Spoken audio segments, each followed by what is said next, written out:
Para se të fillojmë me videon, do ju ftoja të abonoheshit në kanalin ton Thënie për Jetën dhe të klikoni si përziles për të marrë njoftimet e videove tona më të reja. Faleminderit. Nëse pini kafe në stomak bosh, urgjent duhet t'i bëni këto 4 veprime para se t'jetë vonë. Ekspertët kanë zbuluar 4 gjërat që duhet të bëni përpara se të pini kafe në mëngjes, që konsiderohet shumë e nevojshme. Nutricionistja Gabi Neumann, por Itindis ka thënë se shtyrja e marrjes së hershme të kafeinës mund të rrisë nivelin e energjisë dhe të përmirësojë shëndetin tuaj të përgjithshëm.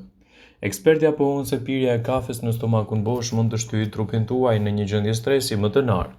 Më pas mund të lëshojë hormone si adrenalina dhe kortizoli, të cilat mund të shkaktojnë një përgjigje të mbistimuluar. Për fat të mirë, ekzistojnë disa mënyra për të lehtësuar këtë gjendje. Si fillim duhet të hidratoheni. Njerëzit duhet të pinë shumë ujë përpara se të vendosin të pinë kafe, ndërsa shtimi i një limoni të shtrydhur mund të ndihmojë me tretje.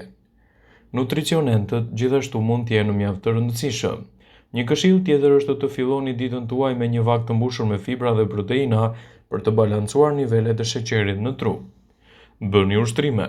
Pavarësisht nga rreziqet, disa njerëz pinë kafe përpara se të shkojnë në palestër, sepse kjo mund të bëjë ushtrimin më pak të vështirë. Megjithatë, ekspertët thonë se mund të shkaktojë ankth dhe mund t'ju bëjë të keni më shumë dridhje gjatë stërvitjes. Njerëzit këshillohen që të merren me një lloj aktiviteti fizik përpara se të pinë kafe dhe ta bëjnë atë si një trajtim pas palestre. Ekspozimi ndaj dritës natyrale brenda pak orës pas zgjimit është mënyra e shkëlqyer për të ruajtur ekuilibrat optimal të hormoneve. Gjithashtu, nëse e pini kafen menjëherë pas zgjimit, duhet ta shoqëroni atë me ndonjë biskot ose edhe me produkte të lehta ushqyese. Pirja e kafes me stomakun bosh mund të shkaktojë gjithashtu efekte anësore të trupit tuaj dhe të nxjisë inflamacionet. Ekspertët këshillojnë që asesi të mos e pini kafen menjëherë sapo zgjoheni, por të konsumoni diçka më parë dhe më pas të kaluar 30 minuta për të konsumuar filxhanin e kafes. Ullundimet e fundit zbulojnë arsyet pse është e mirë që të pini filxhanin e kafes para stërvitjes. Ajo do të përshpejtojë edhe humbjen e yndyrës, do të rrisët performancën, do të reduktojë dhimbjet e muskujve dhe do të parandalojë edhe lodhjen e tepërt. Gjatë viteve të fundit, studime të ndryshme kanë treguar për përfitimet e shumta të kafes, por nuk dihet se ajo mund të ndikojë edhe në një sër kompleksesh të tjera, prandaj nuk duhet ta konsumoni asesi me stomakun bosh. Kjo ka ndikuar në studimet që të merren me ndikimin e saj në organizmin tonë. Sipas studimeve ndonë se kafeja ka disa përparësi, prap nuk duhet të lihet anash efekti negativ që shkakton ajo. Sido që të jetë, shumica e njerëzve nuk mund të fillojnë ditën e tyre pa një filxhan kafe në mëngjes, madje edhe në stomak të zbrazët pa ngrënë në mëngjes. Nuk është e çuditshme që pas kafes shumica e njerëzve shmangin të hanë ushqimet e tyre të para të përditshme herët në mëngjes, sepse kjo pije e vepron për të shtuar urinë. Studime të shumta kanë treguar se kafeja duhet pihet vetëm një orë pas zgjimit dhe madje kurse si me stomakun bosh, për të mos ndikuar në efekte negative të sistemit tuaj tretës dhe rritjen e komplikacioneve të ndryshme trupore. Një filxhan kafe me stomak të zbrazët mund të shkaktojë gjithashtu probleme të urthit, fryrje dhe në disa raste mund të nxjisë gjithashtu edhe të vjella të tepërta. Prandaj, filxhani i kafes duhet të konsumohet menjëherë pasi të keni ngrënë diçka dhe kështu do të keni më shumë përfitime.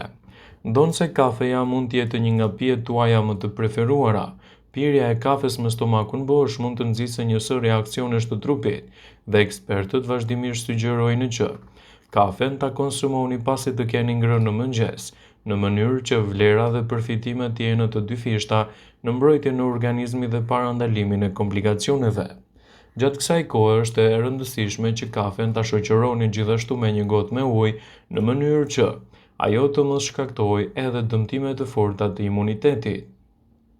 Kafeja është një nga pijet më të konsumuara me një numër të lartë të përfitimeve shëndetësore nëse pihet në momentin dhe në rastin e duhur. Fal niveleve të larta të antioksidantëve dhe të lëndëve ushqyese të dobishme që përmban, ajo mund të sjellë përfitime të mira në mbrojtjen e organizmit dhe parandalimin e komplikacioneve të tij. Studimet tregojnë se Personat që pinë vazhdimisht të paktën një filxhan kafe do të kenë shumë vlera të shtuara të organizmit. Ata sugjerojnë që, sipas Healthline, këto janë përfitimet kryesore që do të merrni nga konsumi i kafes. Kafeina bllokon një neurotransmetues frenues të trurit që shkakton një efekt stimulues. Ajo mund t'ju ndihmojë gjithashtu edhe në djegjen e djamit të tepërt në trupin tuaj.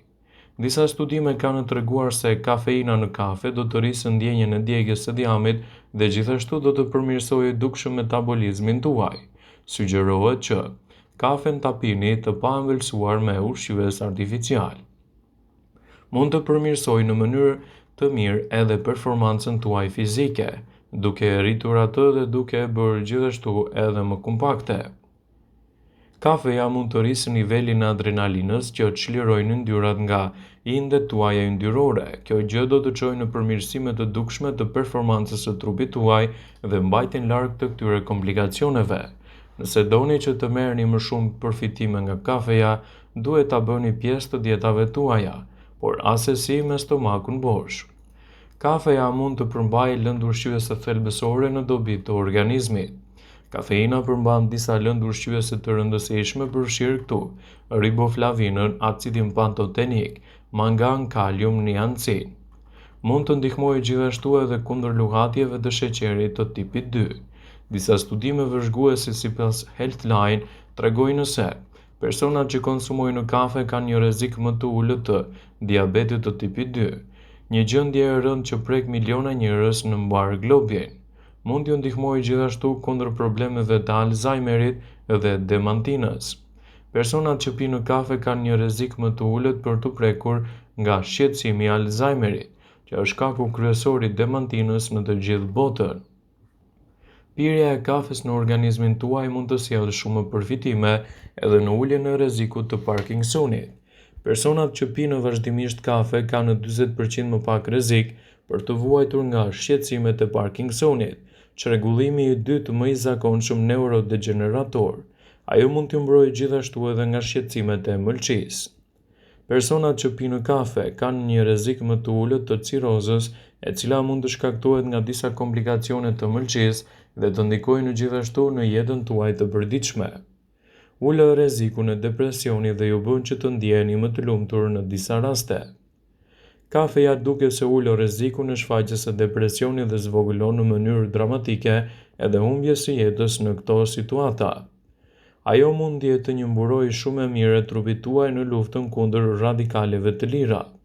Efektet që merrni nga konsumi i kafes në dietin tuaj do ta bëjnë atë një nga zgjidhjet ideale në mbrojtjen e organizmit në betejën kundër radikaleve të lira. Nëse doni që të mbroni shëndetin tuaj në këtë aspekt, përfshirja e kafes në dietën tuaj do t'japë rezultate të shkëlqyera në mburojjen e trupit dhe parandalimin e komplikacioneve, citon Healthline. Gjithashtu, ajo mund të mbrojë nga problemet e sëmundjeve në zemër dhe goditjeve në trup. Kafeja përmban disa lëndë ushqyese mjaft të rëndësishme për mbrojtjen e shëndetit të zemrës edhe kundër komplikacioneve të shëndetit të trurit. Kafeja mund t'ju ndihmojë gjithashtu që të jetoni më gjatë. Sipas Healthline, disa studime tregojnë se pirësit e kafes jetojnë më gjatë dhe kanë një rrezik më të ulët të humbjes së jetës në mënyrë të parakohshme. Kafeja është një burim shumë i madh i antioksidantëve në dietën perëndimore dhe mund të cilësohet si një mburojë vërtet e mirë mbrojtëse për shëndetin tuaj. Elementët ushqyes që kafeja i përmban me shumicë do ta bëjnë atë një nga zgjedhjet më të mira të rëndësishme në mbrojtjen e trupit dhe parandalimin e komplikacioneve të tij. Ndaj mos nguroni që të pini kafe brenda normave të lejuara dhe sipas Healthline do të merrni shumë përfitime të rëndësishme në mburojjen e trupit. Vëmendje, ju bëjmë me dije se informacionet në këtë video kanë për qëllim që të plotësojnë, të mos zëvendësojnë në këshillat e mjekut tuaj ose ofruesit të kujdesit tuaj shëndetësor, dhe nuk kanë për qëllim që të mbulojnë të gjitha përdorimet e mundshme, masat paraprake, ndërveprimet ose dhe efektet e tyre negative për shëndetin tuaj. Pasi ta dëgjonit këtë video, do ju ftoja t'i bënit like dhe ta shpërndanit atë në profilin tuaj në mënyrë që do informohen dhe miqtë e tu.